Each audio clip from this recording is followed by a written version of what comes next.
اب کچھ خبریں عالمی منظرنامے سے۔ سعودی عرب نے اسرائیل کی جانب سے غزہ میں مکمل جنگ بندی تک تعلقات بحال نہ کرنے کا اعلان کر دیا۔ غیر ملکی میڈیا کے مطابق سوئٹزر لینڈ میں ورلڈ اکنامک فورم کے دوران گفتگو کرتے ہوئے امریکہ میں سعودی عرب کی سفیر ریما بنت بندر نے غزہ کی صورتحال اسرائیل کو تسلیم کرنے اور اس سلسلے میں جو بائیڈن انتظامیہ کے کردار پر کھل کر بات کی ہے۔ اسرائیلی وزیراعظم کی جانب سے مسئلہ فلسطین کے دو ریاستی حل کی امریکی پیشکش مسترد کرنے کے بیان کے بعد امریکی صدر جو بائیڈن اور نیتن یاہو کے درمیان رابطہ ہوا ہے۔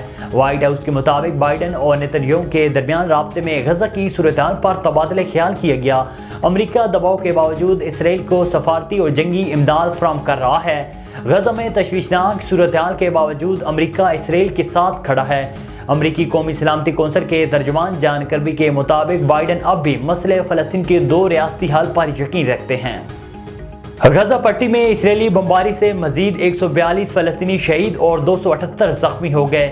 7 اکتوبر سے اب تک غزہ پٹی پر صہیونی بربریت سے شہید فلسطینیوں کی تعداد 24,762 سے متجاوز ہو چکی ہے۔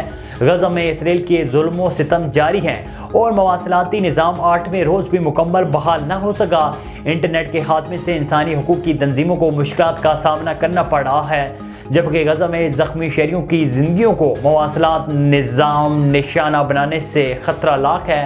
غزہ کے شہر خان یونس میں اسرائیلی فوج کے حملے اور فائرنگ میں مزید 70 افراد شہید اور درجنوں زخمی ہو گئے، جبکہ الامل ہسپتال کے قریب بھی شدید فائرنگ کی گئی ہے۔